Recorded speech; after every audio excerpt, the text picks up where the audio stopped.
जय हिंद दोस्तों। आप सभी का आपके अपने YouTube चैनल जीएस दरबार में हार्दिक स्वागत है। दोस्तों, जैसा कि आप सभी को पता है कि यूपीपी की जो 60,244 वैकेंसी आई हैं, उसी को ध्यान में रखते हुए चैनल के द्वारा जो है सबसे पहले प्रीवियस ईयर क्वेश्चन कराए गए हैं। हम लोगों ने बहुत ही अच्छे तरीके से प्रीवियस ईयर क्वेश्चन जो है कंप्लीट कर लिए हैं। आज से जो है हम लोग जो है प्रैक्टिस सेट किया करेंगे और हर 2-3 दिन के अंतराल पर आपको एक प्रैक्टिस सेट मिला करेगा। आप सब इसको पूरा वीडियो देखिएगा और लास्ट में बताइएगा कि आपका स्कोर क्या रहा है। मैंने उन प्रश्नों को रखा है जो कहीं ना कहीं बहुत ही ज़्यादा महत्वपूर्ण हैं। हम लोग जो है प्रश्नों को करेंगे, उसकी जो है विस्तृत व्याख्या को जानते हुए आगे बढ़ेंगे। तो बिना किसी रुकावट के, बिना किसी देरी के आइए शुरू करते हैं। जैसा कि आपके स्क्रीन पर पहला प्रश्न है, रिकेट्स बीमारी किसके अभाव से होती है? आपके ऑप्शन है vitamin A, vitamin B, vitamin C या विटामिन डी। तो पूछा क्या गया है रिकेट्स, तो किसके अभाव के कारण होती है? तो हम बताएंगे रिकेट्स जो बीमारी होती है वो विटामिन डी के कारण होती है। हम लोग अब और भी चर्चा करते हैं कि विटामिन ए क्या होता है या इनका रासायनिक नाम भी पूछा जा सकता है। तो जैसे कभी पूछा जाए विटामिन ए का रासायनिक नाम क्या है, तो हम लोग बताएंगे रेटिनॉल।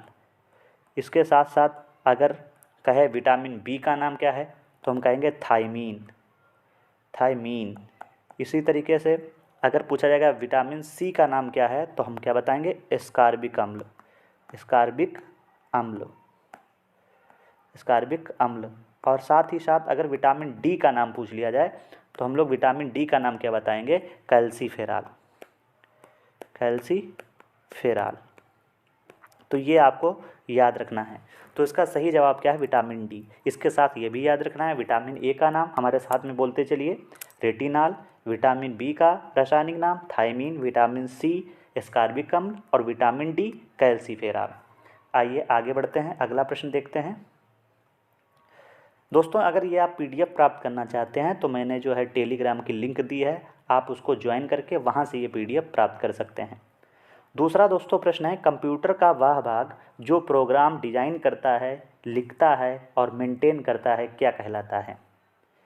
आपके ऑप्शन है फाइल नेम, रिकॉर्ड, प्रोग्राम या प्रोग्रामर। तो इसका सही जवाब दोस्तों क्या हो जाएगा? प्रोग्रामर जो है कंप्यूटर का वह भाग है जो प्रोग्राम को डिजाइन करता है। इसी तरीके से आप जो ऑप्शन होंगे उसमें कंफ्यूज होंगे, एक तो प्रोग्राम और एक प्रोग्रामर। तो प्रोग्राम किसे कहा जाता है? कभी हो सकता है प्रश्न आ जाए कि प्रोग्राम क्या है, तो निर्देशों के समूह को क्या कहते हैं? क्या हम बताएंगे? निर्देशों के समूह को क्या कहते हैं? प्रोग्राम कहते हैं। तो निर्देशों के समूह को प्रोग्राम कहते हैं और कंप्यूटर का वह भाग जो प्रोग्राम डिजाइन करता है उसे हम क्या बोलेंगे? उसे हम बताएंगे प्रोग्रामर। इसका ऑप्शन डी इसका सही जवाब है। आइए आगे बढ़ते हैं, अगला प्रश्न देखते हैं, प्रश्न संख्या 3। अगला प्रश्न है, प्रधानमंत्री नरेंद्र मोदी ने पानीपत से किस अभियान को प्रारंभ किया था? सामाजिक समरसता, बेटी बचाओ बेटी पढ़ाओ, जनजाति जागरण या युवा जागरण। बताइए इसका सही जवाब क्या हो जाएगा? हाँ, तो इसका सही जवाब हो जाएगा हरियाणा से पानीपत से कौन सा हो जाएगा? बेटी बचाओ बेटी पढ़ाओ। अगर हम बात कर लें ये शुरू कब हुआ था, कभी कभी पूछा जा सकता है कि बेटी बचाओ बेटी पढ़ाओ ये कब शुरू हुआ, तो हम बताएंगे इसका जवाब 22 जनवरी 2015। और कहाँ से शुरू किया गया? पानीपत, हरियाणा से। और किसने शुरू किया? तो हम क्या बताएंगे? प्रधानमंत्री नरेंद्र मोदी ने इसको शुरू किया था। आइए आगे बढ़ते हैं, अगला प्रश्न देख लेते हैं। प्रश्न संख्या 4 है, अंतरिक्ष यात्री को अंतरिक्ष से आकाश कैसा दिखाई देता है? यहाँ पे ऐसा लिख गया है, इसको सही कर लेंगे। तो बताइए कैसा दिखाई पड़ता है?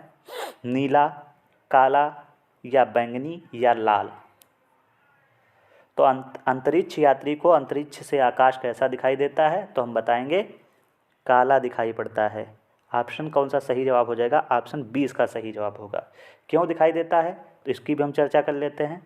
तो अंतरिक्ष से जो आकाश है वो काला इसलिए दिखाई देता है क्योंकि यहाँ पे प्रकाश का परावर्तन नहीं होता है। तो हम क्या बताएंगे? प्रकाश का परावर्तन परावर्तन नहीं होता। इस तरीके से नहीं कर लेते हैं। तो अंतरिक्ष यात्री को जो है अंतरिक्ष से आकाश कैसा दिखाई देता है? काला। और क्यों दिखाई देता है? क्योंकि प्रकाश का परावर्तन नहीं होता है। आइए अगला प्रश्न देखते हैं। अगला प्रश्न है क्रायोजेनिक्स का मतलब क्या है?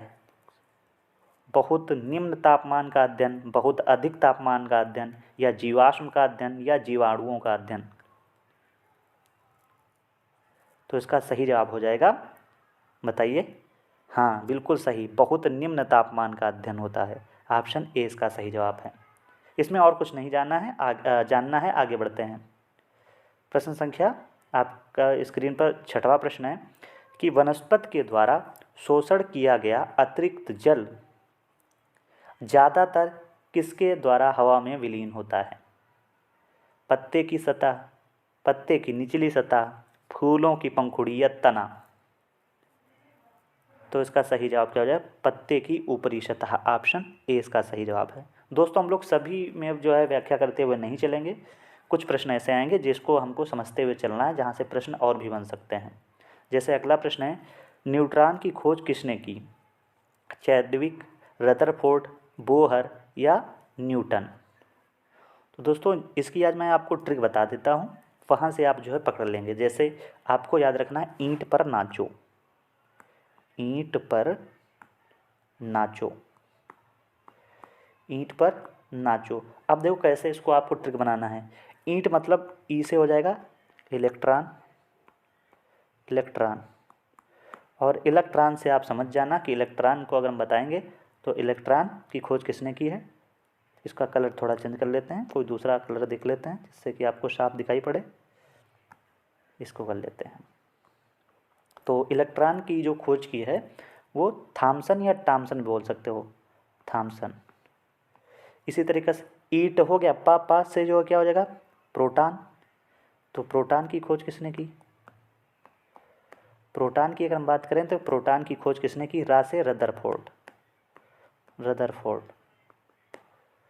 और ना से मतलब, तो हम बताएं ना मतलब न्यूट्रॉन, और न्यूट्रॉन की खोज किसने की है? तो चो मतलब चैडविक। तो हम क्या बताएं? चो मतलब चैडविक। ये ज़्यादातर लोगों को पता होगी ट्रिक। तो इसका सही जवाब दोस्तों क्या हो जाएगा? इसका सही जवाब हो जाएगा चैडविक। न्यूट्रॉन की खोज चैडविक ने की। एक बार फिर दोहराते हैं, अगर पूछ लिया जाए इलेक्ट्रॉन की खोज तो हम क्या बताएंगे? इलेक्ट्रॉन की खोज तो हम बताएंगे थॉमसन ने की, और प्रोटॉन की खोज रदरफोर्ड ने, और जो है न्यूट्रॉन की खोज चैडविक ने। ईंट पर नाचो, ये आपको ट्रिक याद रखना है। आइए आगे बढ़ते हैं, अगला प्रश्न देख लेते हैं। अगला प्रश्न है, सौर परिवार में निम्न में से कौन सा ग्रह सूर्य से अधिकतम दूरी पर है? यूरेनस, वरुण, शनि या गुरु। तो इसका दोस्तों जवाब क्या हो जाएगा? वरुण। अब एक बार हम लोग क्रम जान लेते हैं कि क्या क्या क्रम है। तो सबसे पहले आपको याद रखना है, सबसे पहले ये मान लीजिए ये सूर्य है, उसके बाद में बुध, शुक्र, पृथ्वी, इसके बाद में मंगल। इसको सूर्य को थोड़ा हम लोग इस तरीके से लाल कर लेते हैं तो याद रहेगा। ये सूर्य है, इसके बाद में ये बुध, शुक्र, पृथ्वी, मंगल। फिर यहाँ पे थोड़े से यहाँ पे तारे हैं, तो ये तारे नहीं बोलेंगे, उल्का पिंड वगैरह बोलेंगे। उसके बाद में यहाँ पे बृहस्पति, शनि, अरुण, वरुण, इनका हम लोग नाम भी यहाँ पे लिख लेते हैं। ये क्या हो गया आपका? ये बुध है, इसके बाद में ये शुक्र, ये पृथ्वी, और ये मंगल। अभी और भी अच्छे प्रश्न बनेंगे, वो हम लोग बनाएंगे। इसके बाद में बृहस्पति, फिर ये हो गया शनि, ये अरुण,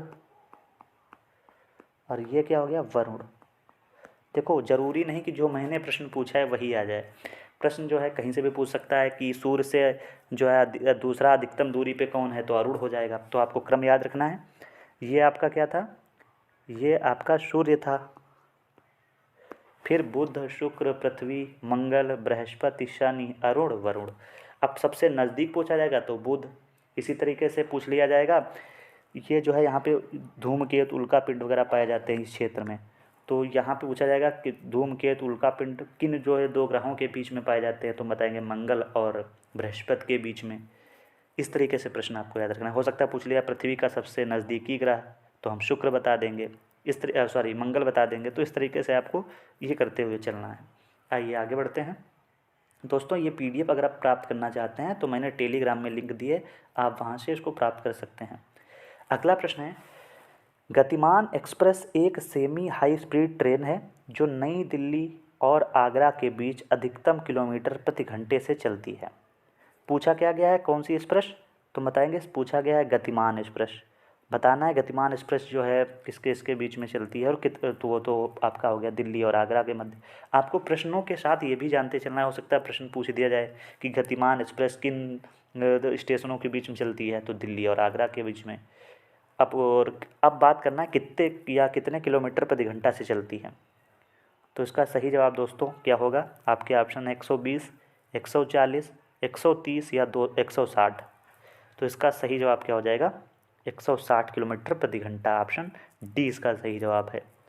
आइए आगे बढ़ते हैं, अगला प्रश्न देख लेते हैं। अगला है, इनमें से कौन सी नदी भारत में प्रवाहित या भारत में पश्चिम दिशा में नहीं बहती है। आपको यह ध्यान रखना है, क्या पूछा गया, यहाँ पे पूछा गया नहीं, ये आपको ध्यान रखना है। देखिए आपके ऑप्शन है नर्मदा, साबरमती, लूनी, कृष्णा। तो बताइए इसका सही जवाब क्या हो जाएगा दोस्तों। तो इसका सही जवाब हो जाएगा कृष्णा। कृष्णा नदी जो है पश्चिम की तरफ नहीं बहती है बल्कि पूर्व की तरफ बहती है। हम लोग मैप के माध्यम से थोड़ा समझ लेते हैं। अगर हम इस तरीके से ये प्रायद्वीपीय भारत बनाएं तो आपको समझना है, इधर जो है ये पूर्वी है और ये पश्चिम है। अब आपने जाना यहाँ पे कौन सी नदी बहती है, तो यहाँ पे नर्मदा बहती है, और ऊपर जाएंगे तो यहाँ पे लूनी है, साबरमती है, और आएंगे तापी इधर बहती है। लेकिन अगर हम बात करेंगे पूर्वी तट पर तो इधर गोदावरी हो जाएगी, दामोदर नदी हो जाएंगी, कृष्णा हो जाएगी, कावेरी हो जाएंगी, महानदी हो जाएंगी। ये सब जो है पूर्वी घाट पे बहती है। तो इसमें से कौन सी पश्चिमी घाट पे नहीं बहती है, तो आपने जाना कि कृष्णा नदी किस पे बहती है, पूर्वी घाट पे। आगे बढ़ते हैं, अगला प्रश्न देख लेते हैं।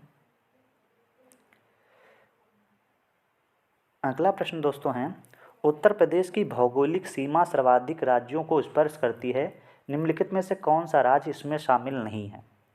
उत्तराखंड, ओडिशा, मध्य प्रदेश या जो है झारखंड। तो ये प्रश्न दोस्तों जो है उत्तर प्रदेश से पूछा गया है, यूपी जीके से। आपको बताना है कि कौन सा राज्य जो है सीमा साझा नहीं करता है। तो इसका सही जवाब क्या हो जाएगा, ओडिशा ऐसा है जो सीमा साझा नहीं करता है। अब कौन कौन से करते हैं, तो एक आपने अभी जाना है, कौन सा आपने सबसे पहले देखा, उत्तराखंड साझा करता है, मध्य प्रदेश साझा करता है, झारखंड, और कौन कौन से शेष रह गए उनको भी जान लेते हैं। तो आपको एक याद रखना है, हरियाणा, सही कर लेते हैं थोड़ा इसको, क्या याद रखना है, हरियाणा, और इसके अलावा उत्तराखंड हो गया, और हिमाचल प्रदेश से सिर्फ एक जो है सीमा साझा करता है, वो कौन सा, सहारनपुर। तो हिमाचल प्रदेश हो गया। और क्या याद रखना है, दिल्ली जो है केंद्र शासित प्रदेशों में आ जाता है। और तो हम बताएंगे छत्तीसगढ़ और बिहार, ये आपको याद रखना है। तो कितने हो गए, 1 2 3 4 5 6 7, और एक नई दिल्ली आपका हो गया। और कोई शेष रह रहा है, अगर रह रहा है तो आप सब कमेंट बॉक्स में बताइए। अगला देख लेते हैं। हाँ एक रह रहा है, याद आ गया, कौन सा हो जाएगा, राजस्थान। तो इस तरीके से कितने हो जाएगा, 8 राज्य हो जाएंगे और एक केंद्र शासित प्रदेश। और अगर देश पूछ लिया जाए कौन सा देश जो है सीमा साझा करता है, तो हम बताएंगे नेपाल जो है उत्तर प्रदेश के साथ सीमा साझा करता है। उधर पीलीभीत, लखीमपुर, ये सब जो है, बहराइच, श्रावस्ती, ये सब जो है उधर सीमा साझा करते हैं नेपाल से। आइए आगे बढ़ते हैं। अगला प्रश्न है कि झील भारत की सबसे बड़ी खारे पानी की झील है या भारत की सबसे बड़ी झील भी है, डल, चिल्का, वूलर या डिडवाना। तो इसका दोस्तों सही जवाब बताइए क्या हो जाएगा। और पूछा ये भी गया कि ये सब देखो, एक तो बताया गया यहाँ पे पॉइंट याद रखना, भारत की सबसे बड़ी झील है, और साथ ही साथ ये क्या बताया गया है, सबसे बड़ी खारे पानी की भी झील है। तो इसका सही जवाब हो जाएगा चिल्का झील। और चिल्का झील आप सब बताइए कहाँ पे है, तो हम बताएंगे उड़ीसा में है। और पूछ लिया जा सकता है किस तट पर है, तो उड़ीसा जो है पूर्वी तट पर है। बाकी जो डल झील है, वुलर झील है, ये कहाँ पाई जाती हैं, तो जम्मू कश्मीर में पाई जाती हैं। अगला प्रश्न देख लेते हैं। प्रश्न संख्या 13 है, मिट्टी भारत में सर्वाधिक मात्रा में पाई जाती है, लाल, काली, जलोढ़ या लेटेराइट। तो इसका सही जवाब क्या हो जाएगा दोस्तों, जलोढ़ मिट्टी पाई जाती है, ऑप्शन सी इसका सही जवाब होगा। आगे बढ़ते हैं। अगला है, भारत के संविधान की अनुसूची में असम, मेघालय, त्रिपुरा और मिजोरम राज्यों में जनजातीय क्षेत्रों के प्रशासन से संबंधित प्रावधान हैं। 5वीं, 10वीं, 6वीं या चौथी। तो 6वीं जो आपकी अनुसूची है उसमें असम, मेघालय, मिजोरम और त्रिपुरा, इनके भी नाम आपको याद रखना है, क्योंकि पूछ लिया जा सकता है निम्नलिखित में से 6वीं शताब्दी में किन राज्यों का वर्णन किया गया है। तो इन चारों नाम आपको याद रखना है, असम, इसके अलावा मेघालय, त्रिपुरा, मिजोरम। उधर नागालैंड ऑप्शन में हो सकता है हो, तो वो नहीं होगा। तो ये चारों नाम आपको याद रखने हैं। बाकी हम लोग इनकी भी चर्चा कर लेते हैं कि 5वीं अनुसूची में क्या दिया है। तो उसमें 5वीं अनुसूची में अनुसूचित जाति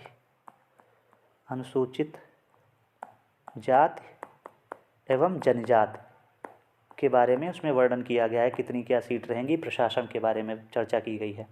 और 10वीं में तो आपको सभी पता है, 10वीं में दल बदल है। और चौथी में अगर हम बात करेंगे तो राज्यसभा में सीटों का आवंटन बात की गई है। राज्यसभा लिख लेते हैं, क्या बताएंगे, राज्यसभा में सीटों का आवंटन, इस तरीके से आपको याद रखना है। आइए आगे बढ़ते हैं, अगला प्रश्न देख लेते हैं। अगला प्रश्न है, 73वें संविधान संशोधन 1992 के द्वारा भारतीय संविधान में शीर्षक से एक परिच्छेद भाग 9 जोड़ा गया, जो अनुच्छेद 243 से 243 ओ के प्रावधान कवर करता है। तो आपने जैसे ही 243 से 243 ओ जाना होगा, सीधे याद आ गया होगा कि इसका सही जवाब हो जाएगा पंचायत।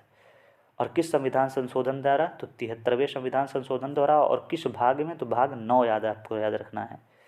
आइए आगे बढ़ते हैं, अगला प्रश्न देख लेते हैं। अगला प्रश्न है प्रश्न संख्या 16 कि भारत के संविधान का कौन सा अनुच्छेद राष्ट्रीय महत्व के स्मारकों और स्थानों और वस्तुओं की सुरक्षा से संबंधित।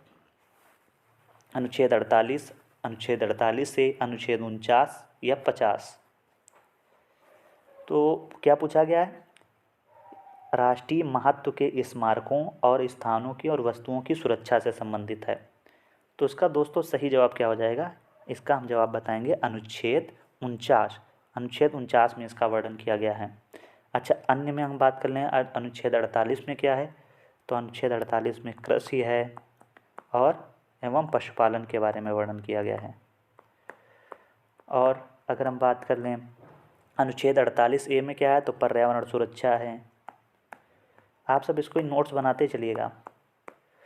और अनुच्छेद 50 की बात करेंगे तो कार्यपालिका और न्यायपालिका का पृथक्करण है। कार्यपालिका न्यायपालिका का पृथक्करण, यह आपको याद रखना है। आगे बढ़ते हैं, अगला प्रश्न देखते हैं। अगला प्रश्न है, भारत का संविधान सभा द्वारा में अपनाया गया था, जो 26 जनवरी 1950 को लागू हुआ था। बताया कब अपनाया गया था, 29 अक्टूबर 1949 या दोस्तों 22 दिसंबर 1949, 26 नवंबर 1949 या 3 जनवरी 1950।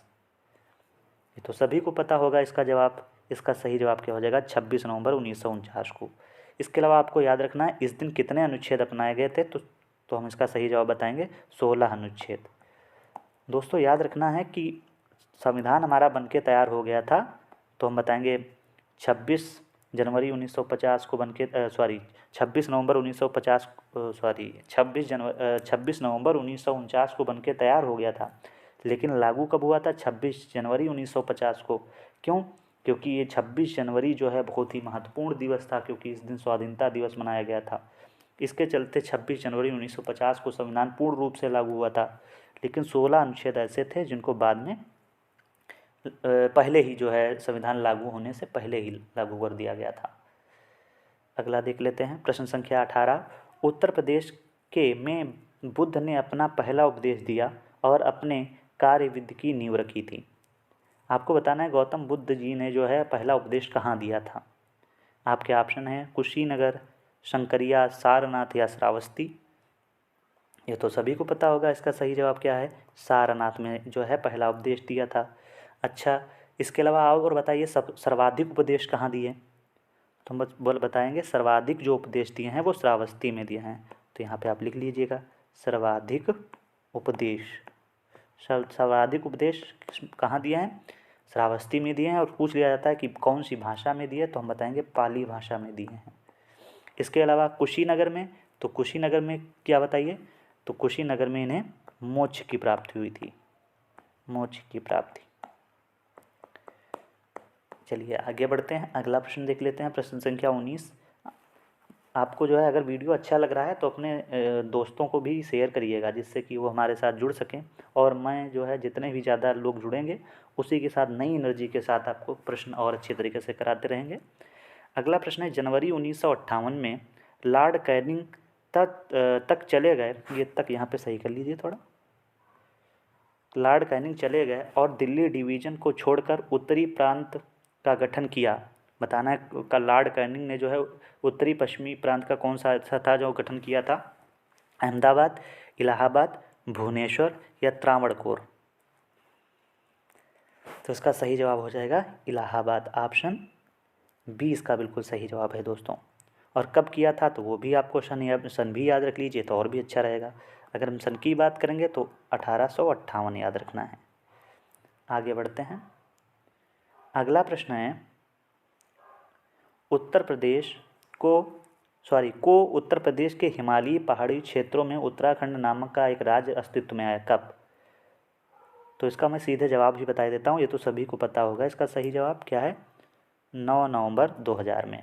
लेकिन पॉइंट क्या याद रखना है, कितने ज़िलों को काटकर बनाया गया था उत्तर प्रदेश के, तो 13 ज़िलों को काटकर क्या बनाया गया था, उत्तराखंड एक नया राज्य बनाया गया था। और कब, 9 नवंबर 2000 में। आइए आगे बढ़ते हैं, अगला प्रश्न देख लेते हैं। प्रश्न संख्या 21 है, उत्तर प्रदेश के सबसे शानदार लोक नृत्यों में से एक, इस शैली में एक मुश्किल संतुलन नृत्य शामिल है जिसमें एक घूंघट काढ़े महिला नर्तकी सिर पर लकड़ी के पिरामिड के मंच पर एक साथ 108 लैंप रखकर नृत्य करती है। जैसे ही आपने ये जाना होगा 108 लैंप रखकर, आपको तुरंत पता चल गया होगा कि इसका सही जवाब क्या है। लेकिन मैं ऑप्शन आपको बताता हूँ, रासलीला, रामलीला, ख्याल या चरकुला। तो इसका सही जवाब क्या हो जाएगा, चरकुला नृत्य, ऑप्शन डी इसका सही जवाब है। अगला प्रश्न देख लेते हैं कि निम्नलिखित में से कौन सा रासायनिक परिवर्तन है, पटाखों का जलना, मैग्नीशियम तार का गर्म होना, कपड़े सुखाना या जो है पानी में चीनी का घुलना। अब इसका कमेंट आप सब जो है कमेंट बॉक्स में इसका उत्तर दीजिए, क्योंकि आपका भी तो दायित्व बनता है कि जो है आप इसका जवाब बताएं, क्योंकि ऐसे में हम भी देखें कि आप जो है क्या सक्रियता से वीडियो में भाग ले रहे हैं। तो आप जो है कमेंट बॉक्स में इसका आप सब आंसर दीजिए कि इसका सही जवाब क्या होगा। प्रश्न संख्या 22 का आपका जवाब जो है कमेंट बॉक्स में दीजिएगा। आगे बढ़ते हैं, अगला प्रश्न देखते हैं। प्रश्न संख्या 23 है, निम्नलिखित में से कौन सा विकल्प लेड का चिन्ह है, के, पीबी, एयू या एनए। तो लेड का चिन्ह बताया गया है, किससे प्रदर्शित किया जाता है लेड, तो इसका सही जवाब हो जाएगा पीबी, ऑप्शन बी इसका सही जवाब है। अगला प्रश्न है, निम्नलिखित में से किस वैज्ञानिक ने चेचक हेतु टीकाकरण की खोज की थी, एडवर्ड जेनर, इवा एंगवाल, लुई पेस्वर या एमिली रॉक्स। तो ये भी आपने कई बार पढ़ा होगा एडवर्ड जेनर, लेकिन इसको एक चीज़ नोट कर लीजिए आप, कब की थी, तो 1796 में जो इन्होंने चेचक का टीकाकरण की खोज की थी। अगला देखते हैं, अगला प्रश्न, आगे बढ़ते हैं।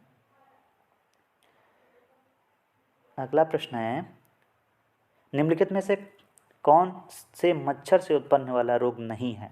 फिर आपको याद रखना है इसमें क्या पूछा गया, नहीं है। डेंगू, जिका, चिकनगुनिया या दाद? बताइए इसका सही जवाब। चलिए इसका भी जवाब आप सब क्या बताइए, कमेंट बॉक्स में बताइए। यहाँ पे लिख देते हैं कमेंट बॉक्स में, कमेंट बॉक्स में इसका उत्तर बताइए। लेकिन थोड़ी सी चर्चा हम लोग कर लेते हैं कि यहाँ पे जो डेंगू है, डेंगू किसके मच्छर से काटने से होता है? तो एडीज मच्छर, एडीज मच्छर की बात कर लेंगे। और यहीं पे अगर बात कर ली जाती है मलेरिया किस मच्छर के काटने से होती है, तो हम बताएंगे मलेरिया जो है एनाफिलीज। क्या बताना है? एनाफिलीज। ये आपको याद रखना है। पूछ लिया जा सकता है कि किस मच्छर के काटने से जो है डेंगू रोग हो जाता है, तो एडीज मच्छर। और पूछ लिया जा सकता है किस मच्छर के काटने से मलेरिया रोग हो जाता है, तो हम बताएंगे एनाफिलीज। लेकिन आपको इसमें बताना है कि कौन सा रोग जो है मच्छर के से उत्पन्न नहीं होता है, चिकनगुनिया, दाद, डेंगू या जिका। वैसे मुझे ये प्रश्न थोड़ा गड़बड़ लग रहा है, क्योंकि इसमें से प्रश्न ये होना चाहिए था निम्नलिखित में से कौन सा मच्छर से उत्पन्न रोग है, इसको सही कर लीजिए थोड़ा, तब इसका सही जवाब क्या हो जाएगा, डेंगू हो जाएगा। इसको थोड़ा सही कर लीजिएगा, इसका सही जवाब हो जाएगा डेंगू। अब आपको इसको कमेंट बॉक्स में ज़रा बताने की ज़रूरत नहीं है, क्योंकि इसका जवाब आप सभी को पता चल गया है। ऑप्शन ए इसका सही जवाब है। मैंने प्रश्न को ध्यान नहीं दिया, उसमें नहीं दिया था और ऑप्शन मैंने देखे नहीं थे। जिका, चिकनगुनिया, दाद है, तो ये तो जो है मच्छर से उत्पन्न नहीं होते हैं। बाकी मच्छर से उत्पन्न होने वाला रोग जो है डेंगू है। और किस मच्छर के काटने से, तो हम बताएंगे एडीज मच्छर के काटने से, और मलेरिया एनाफिलीज हो जाएगा। आगे बढ़ते हैं, अगला प्रश्न देख लेते हैं। अगला प्रश्न है, जीएसटी बिल को पारित करने वाला सर्वप्रथम राज्य बिहार, असम, उत्तर प्रदेश या इनमें से कोई नहीं? तो इसका सही जवाब दोस्तों क्या हो जाएगा, असम। असम ने सबसे पहले जीएसटी बिल को पारित किया था। और कब जो है, अगर पूछ लिया जाए कि यह भारत में प्रभावी कब हुआ, तो हम बताएंगे 1 अप्रैल 2017 को जो है यह प्रभावी हुआ था। और दुनिया का ऐसा कौन सा देश था जिसने सबसे पहले जो है जीएसटी को अपनाया था, तो हम बताएंगे फ्रांस ने अपनाया था। और कब अपनाया था, तो हम बताएंगे 1954 में सबसे पहले अपनाया था। और भारत ने, तो भारत की बात करेंगे 1 अप्रैल 2017 को। आइए आगे बढ़ लेते हैं, अगला प्रश्न देखते हैं। विश्व ओजोन दिवस कब मनाया जाता है? 16 सितंबर, 10 सितंबर, 20 सितंबर या इनमें से कोई नहीं? तो इसका सही जवाब दोस्तों क्या आ जाएगा, बिल्कुल सही, 16 सितंबर को जो है विश्व ओजोन दिवस मनाया जाता है। और आप सभी को पता है किस कारण, तो इसी दिन हुआ था मॉन्ट्रियल प्रोटोकॉल। यहाँ पे लिख लेते हैं मॉन्ट्रियल प्रोटोकॉल, मॉन्ट्रियल प्रोटोकॉल 1900, याद रखना 1987 में हुआ था, जिसमें ओजोन संरक्षण से संबंधित आयोजन हुआ था। और उस दिन कहा क्या 16 सितंबर था, इसलिए 16 सितंबर को विश्व ओजोन दिवस मनाया जाता है। अगला प्रश्न देखते हैं, आयरलैंड की राजधानी एवं मुद्रा का नाम बताएं। सुवा dollar, Canberra dollar, Durban euro या जो है इनमें से कोई नहीं? तो इसका जवाब सही क्या हो जाएगा, डबलिन यूरो। ऑप्शन सी इसका सही जवाब है। अगला प्रश्न है, भारत की संचित निधि निकालने के लिए निम्नलिखित में से किसका अनुमोदन अनिवार्य है? भारत के राष्ट्रपति, भारत की संसद, भारत के प्रधानमंत्री या संघीय वित्त मंत्री? बताइए इसका सही जवाब। तो इसका सही जवाब हो जाएगा ऑप्शन ए, भारत के राष्ट्रपति। जब तक जो है राष्ट्रपति का अनुमोदन नहीं होगा, तब तक संचित निधि से जो है निधि नहीं निकाली जा सकती है। अगला प्रश्न देख लेते हैं। अगला प्रश्न है, राज्य विधानसभा में कोई भी धन विधेयक पुनः स्थापित नहीं किया जा सकता बगैर संसद की स्तुति के, राज्य के राज्यपाल की संस्तुति से, या भारत के राष्ट्रपति की संस्तुति से, या मंत्रियों के विशेष समिति की संस्तुति से? तो इसका सही जवाब हो जाएगा, देखो राज्य विधानसभा है, तो इसका सही जवाब हो जाएगा राज्य के राज्यपाल की संस्तुति पर। आगे देखते हैं। अगला प्रश्न है, स्टेट बैंक ऑफ इंडिया का राष्ट्रीयकरण कब किया गया था?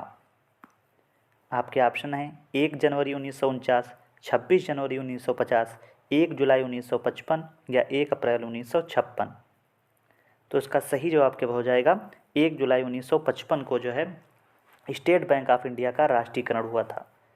पूछ लिया जा सकता है कि इस समय वर्तमान में स्टेट बैंक ऑफ इंडिया के अध्यक्ष कौन हैं, तो हम बताएंगे दिनेश कुमार खारा। दिनेश कुमार खारा, दिनेश कुमार खारा इस समय जो है वर्तमान में अध्यक्ष हैं स्टेट बैंक ऑफ इंडिया के। आगे बढ़ते हैं।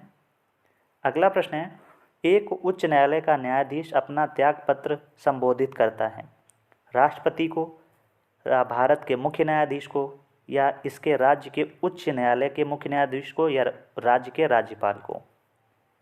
तो इसका सही जवाब दोस्तों क्या हो जाएगा, राष्ट्रपति को, ऑप्शन ए, ये याद रखना है। आगे अगला प्रश्न है, बहुत ही अच्छा प्रश्न है कि आज़ाद हिंद फौज के अधिकारियों ने लाल किले में चल रहे मुकदमे में उनके पक्ष में निम्नलिखित में से किसने वकालत की थी, CR दास ने, मोतीलाल नेहरू ने, या जो है MA जिन्ना ने, या TB सप्रू ने। तो उसका सही जवाब हो जाएगा TB सप्रू ने, ऑप्शन डी। अच्छा, कब हुई थी ये घटना, तो ये भी आपको याद रखना है। ये जो घटना हुई थी 1945 में हुई थी, और इसके साथ साथ इसमें कौन कौन से लोग थे, तो आपको 2-3 नाम याद रखना है। जैसे पहला नाम गुरु बख्श सिंह का याद रखना है, गुरु बख्श सिंह, और दूसरा नाम प्रेम कुमार सहगल, प्रेम कुमार सहगल, और तीसरा नाम क्या याद रखना है, तीसरा नाम आपको याद रखना है शाहनवाज खान, शाहनवाज खान, ये आपको जो है याद रखना है। अंतिम प्रश्न है दोस्तों, मध्यकालीन भारत के मुगल शासक कौन थे, ईरानी, अफ़गानी, चुगताई तुर्क, या जो इनमें से कोई नहीं। तो इसका भी जवाब आप कहाँ पे दीजिए, कमेंट बॉक्स में बताइए कि जो है इसका आंसर क्या होगा, जिससे कि हम समझ सके कि आपने जो है वीडियो के लास्ट तक जुड़े रहे हैं।